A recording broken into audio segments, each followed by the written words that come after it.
Morning, everybody. I'm going to come straight away on talking about snake repellent.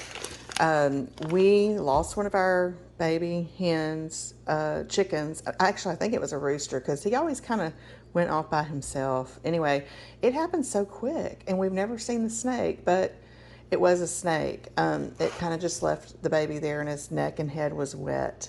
So it was probably too big for the snake to swallow. But anyway, this company, they have two products. One of their products smells like crushed mothballs, and it's toxic to dogs. And so with Cupcake around, I didn't want to use that one, and I did a little research, and they actually have another product, same company, but it's all natural ingredients, and it smells amazing. It smells like herbs, which it is. It's got a lot of herbs in it. I do think it has sulfur, in which I've heard sulfur is actually not toxic to dogs, that people use it to give them a good shiny coat of hair. Maybe put it in their food sometimes. I don't know, but I don't feel like she'll go after this because it's so strong with like essential oil type smell. But we're going to put this around the perimeter of our chicken run, under the barn. We're fixing to seal the barn off so big critters can't get under it. We're going to put it in our front flower beds. So I got 4 bags of it, and it's 3.5 pounds. And I'm not sure how much area that covers, but I can list that in the description after I upload this video. Anyway, we are having coffee this morning and fixing to join Tony outside. We had a good rain yesterday, and we're going to go check out the garden, and I'm going to take y'all along with us, okay? Okay, let's go see Daddy in the garden. Come on. Let's go. Let's go to the garden.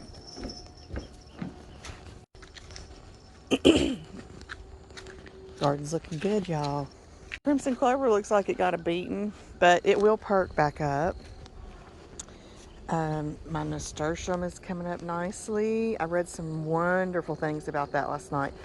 I don't remember what I read, but I do know that it was beneficial to my chickens. So I'm going to probably plant some around the chicken run for their gut and digestion and such. So I remember that much anyway. We're going to walk y'all through. Hold on. Okay, so what's up with these flowers? It's time to trim those? Oh, we got to hill tomatoes. So he's gonna trim the little flowers and the suckers. You like to wait for them to get 2 to 3 feet? A couple of feet. Couple of feet, and then what happens after that? You're gonna tie them off? Yeah, they'll start growing, and we'll just right. tie them up. But I'll continue to cut the suckers or trim them. So it ends up at the bottom having like a stalk. Yeah, all this needs to come off. Yeah, we've been busy, but it's coming. But that they're looking really healthy. That's a tomatillia. Yes, they look amazing. I watered the heck too this all weekend too. That helps too, I think. But anyway, we got rows in the middle here of our marigold, lots of basil and rosemary in between the tomatoes to help keep, the bugs and critters off. Got some contender bush green beans, purple whole peas, watermelon down there. Our squash is doing amazing right now. We got yellow squash and zucchini up in the front here. Yellow squash to the back. It's a little bigger. And check out this volunteer plantain coming up right here. An amazing powerhouse that helps with snake bites as a poultice. It has many benefits, so check it out. Go research it. I always highly encourage, get curious and research things, and you'll be amazed. You will be amazed. Anyway, I'm so excited about this, and we have a lot of plantain and those weeds over there. We haven't cut the grass yet, and I'm so glad because I kind of want it to get a little bigger, and I'm going to harvest and dry some out to have in my apothecary. Lots of peppers here, and check out our little mini cornfield back here. How cool, huh? This is some beautiful Napa cabbage. I planted one last year and I noticed that it did excellent here. Another thing that does really well in our loomy sandy soil is cilantro. I absolutely couldn't believe it. I'm kind of letting it go to seed so I can collect, which I know the seed turns into spice, coriander, but I want some of it not only for cooking, but I want it to continue to grow it here. I'm thinking it might act as a perennial because this is from last year that popped up. And one more surprise, asparagus. We planted about 6 of them right here, and one of them said, "Wait, don't cover me with this mat. I'm still alive." So it makes me want to pull the mat back and see if we've got more of it. So this is amazing. We have a good start with one asparagus, and I'm hoping that it multiplies, which I heard it does. It almost becomes like a cane forest in a way. And they say you need at least, I think, 6 to 10 asparagus plants per family member in the household. Here's where some of our watermelon is. Cat grass for Aspen. Anyway, I'm going to stop this section of the video and try to move on to another area. It's really time for us to start harvesting the onion. And we did let it get to this point of seed. And we watched a few videos where when it gets to this point, your onion at the base is probably not going to be as big. I don't really know. We're learning, but it did excellent in this bed here. Right now I'm struggling with a place to cure them. I really want to build a screen to lift up off the ground, and you're supposed to cure your onions for 2 weeks. And the green tops, which I love to use in recipes, they'll actually get brown and dry out. And there's some really neat and fun methods of tying it all together after the 2 week curing time, where you can hang the onions from your pantry or in your home, and that's my plan. So I'll hopefully do a video and show y'all that as well. Some cucumber here. It's kind of just now starting to take off. We kept having some little cold snaps, and I think that it was kind of stunting it a little bit. Let's see, well, we're into April. Are we in April? Oh my God, I don't even know, y'all. But I'll just say March. It might have been a little too early to plant our cucumber, but I think these few are starting to look a little better. We planted 24 last year. Right now I'm only seeing 3. So I'm pretty certain I'm going to end up buying some more and putting some more in the ground here pretty soon. We've got some Thornless Blackberries. There's 1, 2, 3, 4, 5, 6, 6 of them that are here. And last year, y'all, the blackberries were as big as my thumb. I could not pick them fast enough. These small plants, and just 6 of them, is plenty for one family. Here's Tony's potatoes. So he's Mr. Tomato Potato Man. He enjoys planting both of these types of vegetables. I love that, and they're doing good. And he's been healing them. This is our blueberry. We had 5 or 6 blueberry, and only 2 have survived. They were all different species, and these 2 are also different species from one another. One's climate and one's powder blue, I think. For whatever reason, these 2 are happy here, and the other ones were not. I'm not sure. And I had read that they like pine needles. I want to say I put some pine needles around them, and I know pine is very acidic. And it seems like after that's when I lost the other ones, so I will not do that again. Hopefully the mat does enough as a coverage for keeping moisture in for them. We have a few strawberries that survived. We lost some, but these are doing good. And then we have our fruit trees. We got our a pear. This is a beautiful mulberry, and it's already getting some berries on it, and they are so delicious when they're ripe, y'all. And I've been feeding the leaves to Hollyberry, our pet deer, and she absolutely loves them. This is a beautiful pear, and I really wish that we would have aligned this fence right here behind it, because he knows I want to do one of those. I don't remember what it's called, y'all. It's some kind of trellis way where you can train the limbs, you tie them off sideways so that because your pears get really tall, and then once they do, it's hard to reach to pick some of them. Anyway, we may eventually still add another fence right here and work this tree that way. And then over here's a plum. This is an interesting plant that I thought was so pretty when I first bought it. It had these beautiful yellow flowers on it. I need to research it a little bit more, but this is sort of what it looks like at the moment. I'm not sure what's going on here, But like I said, I'll research it. If you know anything about it, please drop us a note in the comments below. This is one of my favorite, most elegant herbs. When we first got married, Tony and I, which was in 1994, I had Better Homes and Gardens magazines, and I would always look at the recipes.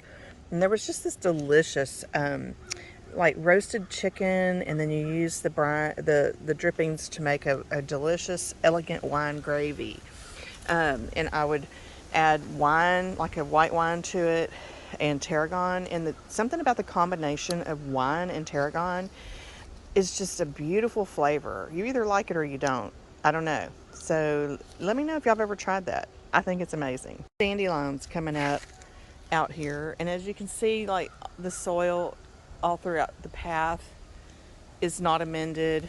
And what I read about dandelion recently is it's this indication that your soil is lacking something, and there's a list of what it may be. So it just kind of maybe is telling you, I need you to add some nutrients to me. But it also is an amazing powerhouse for a liver cleanse. And we just recently treated Hollyberry, our pet deer, for liver flukes, and I've been feeding her the dandelions in the garden, and I've been saving the roots in the house. I'm drying out the roots so I can collect coffee, dandelion coffee. It makes a delicious coffee from what I understand. I've not yet to try it, but if you're wanting to get off of caffeine and away from coffee, you can actually make coffee with dandelion root. But anyway, Hollyberry does love these dandelions, and I feel like, our bodies tell us what they need, and I can just tell she enjoys having a little breakfast of these in the mornings. I'm going to go ahead and pull this one and let y'all see this root system, okay? It's a little one. Oh, baby. It's a little baby. I had some really big ones, but they have a deep root that goes into the ground. But there's just a lot of good information on dandelions. Please, I encourage you, research and learn. You'll be amazed. There's some more dandelion, and I'll let y'all watch me feed it to Hollyberry. But as I'm walking through the garden, I've got some beautiful lettuce that's about to go to seed. And that's sort of why I'm kind of leaving some of this. We have eaten a little bit of it, but I want to collect seeds so we can replant this again. Beautiful lemongrass, y'all. It's one of my favorites because I love Thai food. And so I've kind of come up with my own version over the years of Thai chicken curry, coconut soup, and I infused the lemongrass into it. Well, the brown, it totally turned brown, It's kind of like a pampas grass, if you ask me, this winter. And I basically just cut it like a haircut, and I used it over here as mulch around our garlic. And Tony was riding by, and he goes, "Are you doing something with lemons?" He could smell it all the way out there. It was so amazing. So I'm going to probably in the future also use some of these cuttings after the winter in my chicken coop, in my girls' egg boxes, laying boxes. Now I'm going to get Hollyberry a couple of these mulberry little sprouts at the bottom down here, and these would also be ideal to root. And I can't wait for our greenhouse system to come up, because I will be propagating a lot of these things so that I can plant more at no charge. I didn't have to pay for it. I'm not going to give her the berries because from what I've read, the white substance is kind of I don't know that I would say toxic, but it can give you a stomach ache. I wouldn't even eat them at this point. When they're completely ripened is when they're ready, and I'm talking they are bursting with some flavor that's unbelievable. That tiny little berry is delicious. So I can't wait to get more of them and maybe experiment with making some recipes with them. I'm also going to do some of the wild violet leaves for Hollyberry. She's been enjoying these in the morning. I'm just picking a few, and I'm going to give her some of the mint, and she's doing good. We're really to the point where we don't have to treat her anymore, but we did have to sedate her, give her 4 injections, a dewormer. There was another product, and then we had to do the reversal to wake her back up. And that was 2 weeks ago, and she's actually doing really well now. So let's go feed her some breakfast. She's waiting on me. I kind of have to sneak up because Bud thinks he's a deer. She thinks she's a dog, and he tries to eat this stuff, and he's like, I think it's a little disappointed after the fact. Good morning, sunshine. Good morning. That's good. Look, I got her a nasturtium leaf. That's good, mama.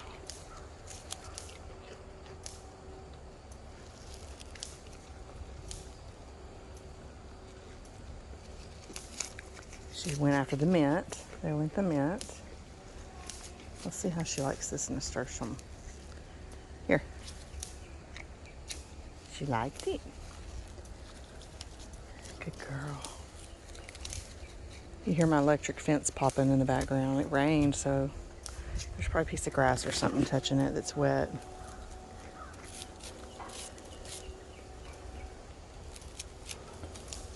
There we go. Good girl.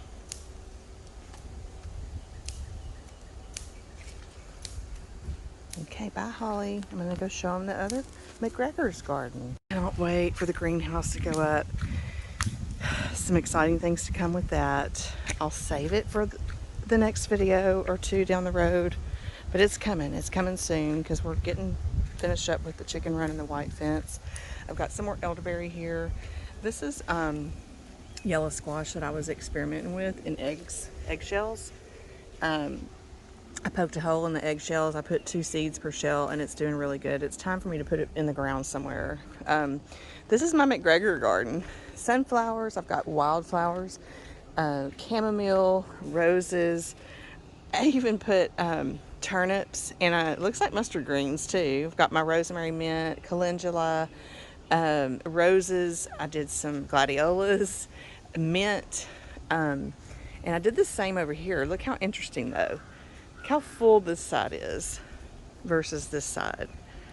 This one obviously is showing me that it's not getting enough sun. I do like having the shade over the hen house, but I don't know. I'm trying to decide, should we open it up a little bit, cut a few limbs off this tree to give this side more sun so they match? Or should I just kind of make this a shady side and let it just be different? What do y'all think? Decisions, huh? So yeah, kind of the same plants over here. And then I've got some beautiful cactus and aloe vera. I've got some of my aloe vera in the ground. And I'm just kind of experimenting and seeing what it does. Lots of lemon balm around the tree.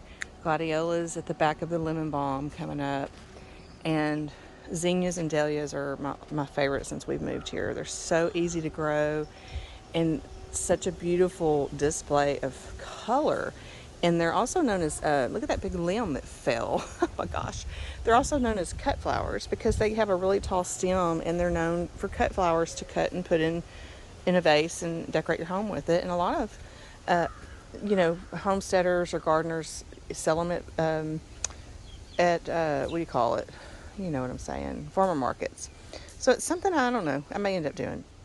I've got 2 more thornless blackberries my mom gave me right here. One of the New Orleans roses, I can never remember the full name of it. Peggy Martin. It's supposed to be the one rose that survived Katrina. My friend Phyllis gave her to me, and I'm going to plant her. I've got 2 more lemongrass that I may probably end up putting in the chicken run to give them some fragrance in there and some coverage. These are amazing. I just bought them and I need to plant them, but I've never heard of them. Let me know if you guys have heard of them. But I bought the red and I bought the white, and they stay closed at night, so they're going to be open later today. And I'm talking, they're just beautiful, and they have the frosty green that reminds me a lot of the Dusty Miller, which I used to always plant years ago because it looks so pretty. My mom taught me that white flowers like Morning Glory, anything with that white is beautiful at night when the moon hits it. But anyway, so those are going in the ground. I'm trying to wait for a special place for that. My barbed wire that I bid on at an auction this weekend. For $3, I got this barbed wire. I think I was just practicing at the auction, trying to understand how to do it. And I thought, well, I could do something with that. And it's not real expensive. So I'm going to make a wreath out of it, and it's going to go somewhere. over here in the chicken run.